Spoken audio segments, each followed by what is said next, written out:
हरे Krishna, good evening everyone. हरे कृष्णा प्रभु जी, good evening. हरे कृष्णा प्रभु जी। हरे कृष्णा प्रभु जी, good evening. हरे कृष्णा। आप सभी का स्वागत है गीता के सेशन में। तो हर दिन हमारा भगवत गीता के अलग अलग श्लोका के ऊपर चर्चा होती है, उसको हम समझने का प्रयास करते हैं। लेकिन काफ़ी सारे भक्तों के, आप सभी के अलग अलग प्रश्न गूगल फॉर्म के थ्रू आ रहे थे। हमने गूगल फॉर्म भी रखा है जिसके थ्रू आपको जो भी प्रश्न आते हैं किसी भी श्लोका से रिलेटेड या कोई भी लाइफ से रिलेटेड कुछ भी प्रकार के प्रश्न हैं तो आप उस गूगल फॉर्म में डाल सकते हैं। तो उसके ऊपर काफ़ी सारे प्रश्न आ रहे थे और लगभग 6-7 प्रश्न पाइल अप हो गए थे काफ़ी समय से। So that's why we thought कि बीच बीच में हम कुछ सेशन डेडिकेट कर सकते हैं just for answering your questions. तो इन जनरल हमारा भगवत गीता का सेशन तो रहेगा ही हर दिन, बट उसमें से बीच बीच में जब काफ़ी सारे क्वेश्चंस पाइल्ड अप हो जाएंगे that time we will have question answer session. Fine. तो इनका प्रश्न है कि I am finding it difficult to control my anger, how can I manage it better. Okay, तो ये जो एंगर मैनेजमेंट रिलेटेड सवाल है इसके लिए तो 20 मिनट भी कम पड़ेंगे। इसके लिए तो पूरा एक अलग से सेमिनार होना चाहिए एंगर मैनेजमेंट का। लेकिन जितना हो पाता है हम उसको समझने का प्रयास करेंगे इस सिचुएशन को। तो देखिए, एंगर तब आता है, हमें गुस्सा तब आता है जब चीज़ें हमारे अनुसार नहीं होती हैं तो हमें गुस्सा आता है।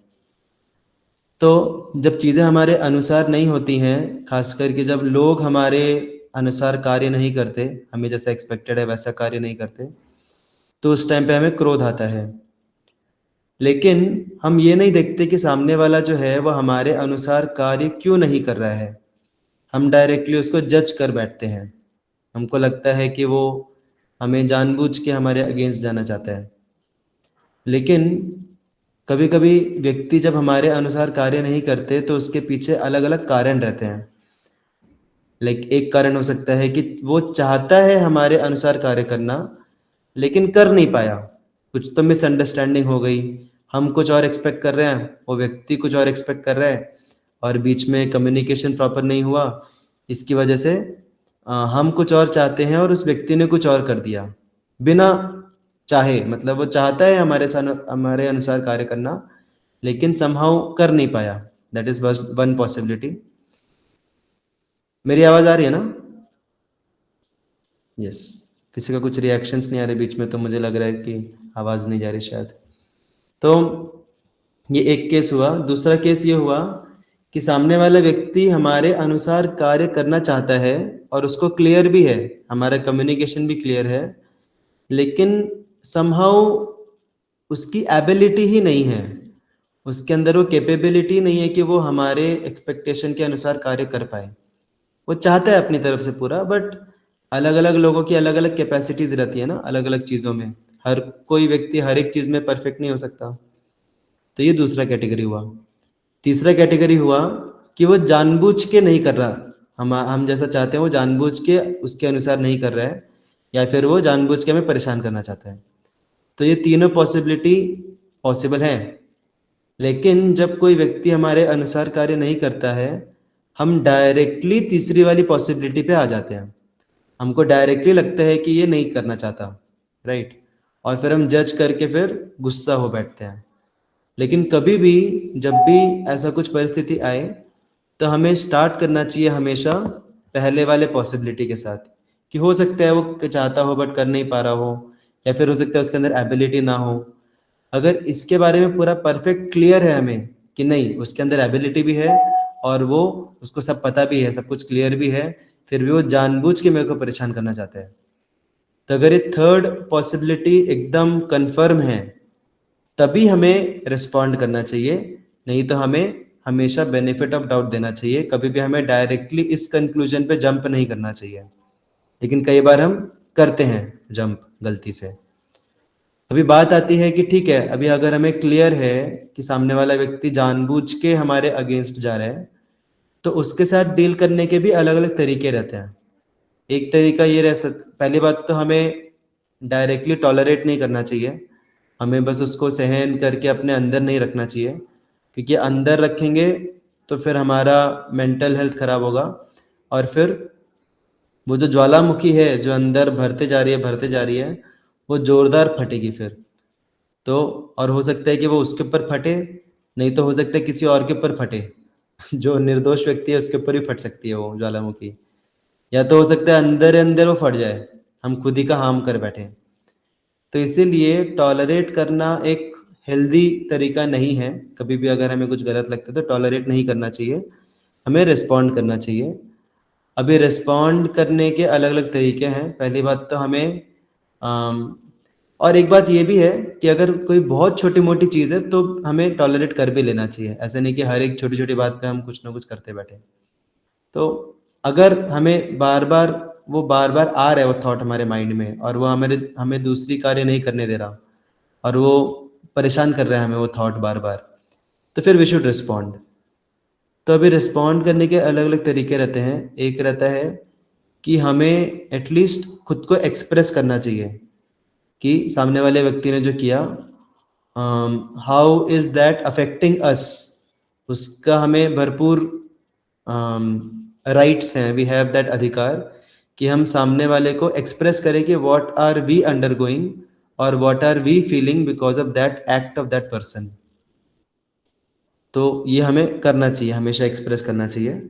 और एक्सप्रेस करने का भी अलग अलग तरीके रहते हैं। एक रहता है कि तुमने ऐसा किया, तुम ऐसे हो, तुमने ऐसा क्यों किया, ये एक तरीका हुआ। दूसरा तरीका हुआ कि तुम्हारे इस कार्य से मुझे ऐसा फील हुआ, या मुझे ऐसा हो रहा है, I am getting affected in this way. So that is a better way of telling the other person कि how am I getting affected because of that action of yours. तो इस प्रकार से हमें एक्सप्रेस करना चाहिए, हमें जो भी करेक्टिव एक्शंस है वो लेने चाहिए। हो सकता है तो अगर ज़रूरत पड़े तो we may have to take some disciplinary actions also as per the need. तो ये सब एक्शंस लेने चाहिए। बट पॉइंट ये है कि हमें कभी भी गुस्से को अपने ऊपर हावी नहीं होने देना चाहिए। हमें गुस्से को यूटिलाइज करने का पूरा अधिकार है। हम चाहें तो गुस्सा दिखा भी सकते हैं, लेकिन गुस्सा हमें ना कंट्रोल कर बैठे और फिर हम बिना सोचे समझे कुछ ऐसे कार्य ना कर दे कि जिसका बाद में हमें रिग्रेट हो, तो वो नहीं करना चाहिए हमें। ओके, तो दैट इज अनदर थिंग। उसके बाद फिर आता है कि जब सिचुएशन हो गई ख़त्म, तो उस टाइम पे हमें फिर जाके जब हमें लगता है कि अरे थोड़ा ज़्यादा ही गुस्सा कर दिया, या शायद मारपीट भी दिया, या फिर कुछ तो गलत कदम उठा लिया, सो देन लेटर जाके फिर हमें वी शुड ट्राई टू क्या बोलेंगे, माफ़ी मांगना नहीं बोलूँगा मैं, we should try to clarify the situation. हमें जाके वापस से क्लैरिफाई करना चाहिए कि सॉरी मेरे वजह से ये हो गया, बट ये रीज़न था एंड ऑल दैट। तो वो क्लैरिफाई करना चाहिए फिर हमें जाके वापस से बाद में, अगर हो सके तो माफ़ी भी मांगना चाहिए लेटर। तो अगर हम ये सब चीज़ें कर रहे हैं बाद में जाके क्लैरिफाई, कभी कभी गुस्से के आवेग में जाके हमने गुस्से में कुछ कर भी दिया, लेकिन बाद में जाके फिर हमें उसको जस्टिफाई नहीं करना चाहिए, हमें बाद में जाके फिर माफ़ी मांगना चाहिए, उससे फिर सब कुछ it will be all right. तो लाइक दैट। और ये गुस्सा जो है ये रजोगुण के प्रभाव से गुस्सा ज़्यादा हावी होता है हमारे ऊपर। तो जितना ज़्यादा हम सत्वगुण कल्टीवेट करने का प्रयास करेंगे अपने जीवन में, उतना ज़्यादा हम माइंडफुल रहेंगे, क्योंकि जब सिचुएशन आती है तो उस टाइम पे जो गुस्से का जो वेग है, क्रोध का जो वेग है, ये बहुत अचानक से एकदम आता है हमारे अंदर से। तो उस टाइम पे ये सब सोच पाना, थॉटफुल रहना, माइंडफुल रहना, कंट्रोल करना, ये सब चीज़ें, उसको प्रॉपर रीडायरेक्ट करना, इन सब के लिए थोड़ा सत्वगुण चाहिए। तो सत्वगुण कल्टीवेट करना चाहिए हमारे लाइफ में। सत्वगुण कैसे कल्टीवेट होगा, इसके बहुत सारे अलग अलग तरीके हैं। एक है कि चीज़ों को प्रोएक्टिवली करना चाहिए। कई बार हम चीज़ें बहुत सारी प्रोएक्टिवली नहीं करते, चीज़ों को पाइलअप होते रहने देते हैं। तो फिर उससे फिर हमारा ये एजिटेशन भी बढ़ता है। और ऐसे लोगों का संग करना जो कि थोड़े सात्विक स्वभाव के हैं, ऐसे प्रकार के मीडिया को देखना, जैसे रील्स या वीडियोस जो कि थोड़े सात्विक हैं, नॉट अबाउट, क्योंकि हम जिस प्रकार का मीडिया देखते हैं वैसे प्रकार की हमारी चेतना भी हो जाती है। तो हमारे इनपुट्स, हमारे एसोसिएशंस, हमारे way of doing the work and ultimately chanting, meditation, इन सब से हम ज़्यादा से ज़्यादा सत्वगुण कल्टीवेट कर सकते हैं। एंड स्लोली स्लोली, हो सकता है इमीडिएटली ना हो, लेकिन धीरे धीरे फिर हमारे अंदर ये जो गुस्सा हमें कंट्रोल कर रहा है वो कम होगा, और हम गुस्से को कंट्रोल करके गुस्से को यूटिलाइज कर सकते हैं सही दिशा में, सही कार्य करवाने के लिए। So these are few of my understandings. Is that fine Prathamesh Prabhu? Yes Prabhu ji. Hare Krishna. तभी हम दूसरे प्रश्न पे आएंगे। How can I balance my Krishna consciousness with job? Okay. How can I control my anger when someone mocks? ठीक है, तो पहले हम जॉब से रिलेटेड डिस्कस करेंगे। तो how can I balance my Krishna consciousness with job? By taking out time. हमें क्या करना चाहिए ना, हमें एक बेयर मिनिमम स्टैंडर्ड डिसाइड करना चाहिए खुद के लिए, बेयर मिनिमम बाउंड्रीज डिसाइड करनी चाहिए। एक सेकेंड, आवाज आ रही है मेरी? यस प्रभु जी। हमें हम जिनसे भी गाइडेंस ले रहे हैं, स्पिरिचुअल गाइडेंस, उनके साथ बातचीत करके, समन्वय करके हमें एक बेयर मिनिमम डिसाइड करना चाहिए कि मेरे लिए स्पिरिचुअलिटी बेयर मिनिमम इतना मैं फॉलो कर पाऊंगा। ठीक है, लाइक इतना माला जब मैं डेली कर पाऊंगा कुछ भी करके, इतना ड्यूरेशन में स्क्रिप्चर्स पढ़ पाऊंगा, इतना ड्यूरेशन में सेवा कर पाऊंगा। तो ऐसे करके हमें स्पिरिचुअल लाइफ में कुछ बेयर मिनिमम स्टैंडर्ड डिसाइड करनी चाहिए। और फिर ये हुआ स्पिरिचुअलिटी में बेयर मिनिमम। दूसरे साइड हमारा जो जॉब है उसमें हमें बेयर मिनिमम डिसाइड करना चाहिए कि ये मेरा बेयर मिनिमम है, इससे कम मैं नहीं जा सकता, इससे कम जाऊंगा, या फिर इतने लीव्स लूंगा, या फिर इतना टाइम मैं कंपनी में दूसरी एक्टिविटीज करूंगा, या जो भी है एक बेयर मिनिमम हमने, या फिर इतनी सैलरी मैं एक्सपेक्ट करूंगा अपने जीवन में। तो ये बेयर मिनिमम जो है ये हमें क्लियर होना चाहिए। तो अभी हमारा स्पिरिचुअलिटी में बेयर मिनिमम क्लियर हो गया, हमारे जॉब में बेयर मिनिमम क्लियर हो गया। ये दोनों चीजें कभी अफेक्ट नहीं होनी चाहिए। और उसके अलावा फिर हमारे जीवन में जैसी सिचुएशन आती हैं उसके हिसाब से कभी कभी हमें स्पिरिचुअलिटी को बढ़ा देना चाहिए, कभी कभी हमें हमारे जॉब लाइफ को बढ़ा देना चाहिए। जैसे फॉर एग्जाम्पल, आपको कुछ तो टास्क दिया है कंपनी ने, आपने डिसाइड किया है कि मैं हर दिन 8 माला जप करूंगा, और हर दिन मैं ये गीता टुडे का मॉर्निंग का सेशन अटेंड करूंगा, और ये गीता बेसिक्स का इवनिंग का सेशन अटेंड करूंगा। ठीक है, ये आपने डिसाइड किया आपके लिए स्पिरिचुअल लाइफ। और कभी किसी दिन आपको ज़्यादा टास्क आ गया अगर कंपनी से, तो इसका मतलब ये नहीं कि कंपनी का टास्क आया तो भी कुछ फर्क नहीं पड़ता, मैं तो अपना करूंगा ही, मैं तो 8 माला जप करूंगा और मैं दिन में 2 सेशन अटेंड करूंगा। That is not good. आपको एक बेयर मिनिमम रखना चाहिए कि 8 माला मैं डेली करूंगा, लेकिन 3 माला से कम कभी नहीं करूंगा। दूसरी बात कि मैं 2 सेशन डेली अटेंड करूंगा, लेकिन 1 सेशन से कम मैं बिल्कुल अटेंड नहीं करूंगा। तो जब जॉब का ऐसा बहुत ज़्यादा प्रेशर आएगा तो फिर आप 8 माला और 2 सेशन मत कीजिए, आप 3 माला और 1 सेशन कीजिए, लाइक दैट। तो ऐसे करके बेयर मिनिमम आपका चलते रहना चाहिए। नहीं तो फिर हफ्ते में आप डिसाइड कर सकते हैं कि हफ्ते में मैं इतने दिन अटेंड करूंगा कम से कम। तो कभी अगर जॉब लाइफ आ गया, जॉब में ज़्यादा टारगेट्स आ गए, तो फिर आप उन दिनों में स्किप करो, फिर बाद में उसको बढ़ाओ। फिर कभी जैसे एकादशी का फेस्टिवल एकादशी का दिन आ रहा है, या फिर कार्तिक का महीना आ रहा है, तो उस टाइम पे फिर आप थोड़ा सा स्पिरिचुअल लाइफ को बढ़ा दो कि चलो हर दिन मैं 8 माला करता हूँ, आज मैं 12 माला करूंगा। भले ही थोड़ा सा जो अपना जॉब लाइफ है उसको मैं थोड़ा सा बेरे मिनिमम करके चलूँ, लेकिन ये मैं बढ़ाता हूँ अभी। तो इस प्रकार से हमें हमारे जीवन में जो बैलेंस है उसको डायनेमिक रखना पड़ेगा। हम एक स्टैटिक बैलेंस नहीं कर सकते। जैसे गाड़ी चलाते समय हम सीधा गाड़ी चलाते हैं, लेकिन टर्न पे हमें एक तरफ मुड़ना पड़ता है, फिर उसके बाद दूसरे टर्न में हमें दूसरी तरफ मुड़ना पड़ता है। तो जैसे गाड़ी से चलाते समय बैलेंस करने का पार्ट है झुकना, एक तरफ झुकना is a part of balancing.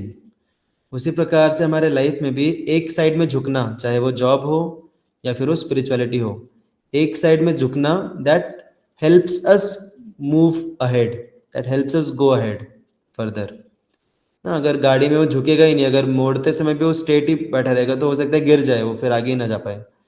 तो उसी प्रकार से हमें थोड़ा फ्लेक्सिबल रहना चाहिए, लेकिन फ्लेक्सिबल होते हुए भी हमें बेयर मिनिमम रखना चाहिए अपना, कि इतना तो मैं डेफिनेटली करूँगा ही दोनों साइड में, लाइक दैट।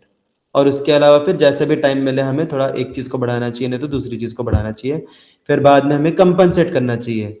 अगर हमने बहुत दिनों तक हमने जॉब को ही ज़्यादा प्रेफरेंस दिया, जॉब को ही प्रेफरेंस दिया, भक्ति एकदम हम स्पिरिचुअलिटी एकदम बेयर मिनिमम कर रहे हैं, तो फिर थोड़ा सा जब फ्लेक्सिबिलिटी आएगी सिचुएशन में, तो फिर उस टाइम पे हमें स्पिरिचुअलिटी को बढ़ा देना चाहिए, फिर कंपनसेट करना चाहिए।